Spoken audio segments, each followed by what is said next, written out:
রমাদান মাস উপলক্ষে বিশেষ প্রথম আমলটি হলো চাঁদ দেখা। রমাদান মাসের চাঁদ শাবানের শেষ দিনে আমরা পশ্চিম আকাশে তালাশ করব, অনুসন্ধান করব। নবী করিম সাল্লাল্লাহু আলাইহি সাল্লাম বলেছেন, সুমু লিরুইয়াতিহি ওয়া আফতিরু লিরুইয়াতিহি, তোমরা চাঁদ দেখে রোজা রাখো আর চাঁদ দেখে তোমরা ঈদ উদযাপন করবে। অতএব মুসলমান রমাদান মাসে সিয়াম সাধনা শুরু করবে চাঁদ দেখে, এবং সিয়াম ছেড়ে ঈদ উদযাপন করবে সেটাও চাঁদ দেখে করবে। আর এই চাঁদ দেখাটা নবী করিম সাল্লাল্লাহু আলাইহি সাল্লামের গুরুত্বপূর্ণ একটি সুন্নাহ।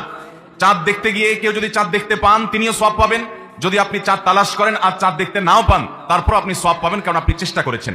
চাঁদ দেখার একটি দোয়া নবী সাল্লাল্লাহু আলাইহি সাল্লাম আমাদেরকে শিক্ষা দিয়েছেন, আর সেটা হলো আল্লাহুম্মা আহিল্লাহু আলাইনা বিল ইয়ুমনি ওয়াল ঈমান ওয়াস সালামাতি ওয়াল ইসলাম রাব্বি ওয়া রাব্বুকাল্লাহ। যার অর্থ হলো, হে আল্লাহ, এই নতুন চাঁদ নতুন মাসটিকে আপনি আমাদের জন্য বরকতময় করে দিন, ঈমানময় করে দিন। ঈমানের সাথে যেন এই মাসে আমরা সময় কাটাতে পারি, অতিবাহিত করতে পারি, এবং নিরাপত্তা, শান্তি এবং ইসলামের উপর যেন আমরা থাকতে পারি। হে চাঁদ, তোমার এবং আমার পালনকর্তা এক আল্লাহ। এই দোয়া পাঠ করা সুন্নাত চাঁদ দেখার পর। আবার দোয়াটি বলছি, আল্লাহুম্মা আহিল্লাহু আলাইনা বিল ইয়ুমনি ওয়াল ঈমান ওয়াস সালামাতি ওয়াল ইসলাম রাব্বি ওয়া রাব্বুকাল্লাহ। এটা সেই সকল সৌভাগ্যবান মানুষরা পড়বেন যারা চাঁদ দেখতে পেয়েছেন।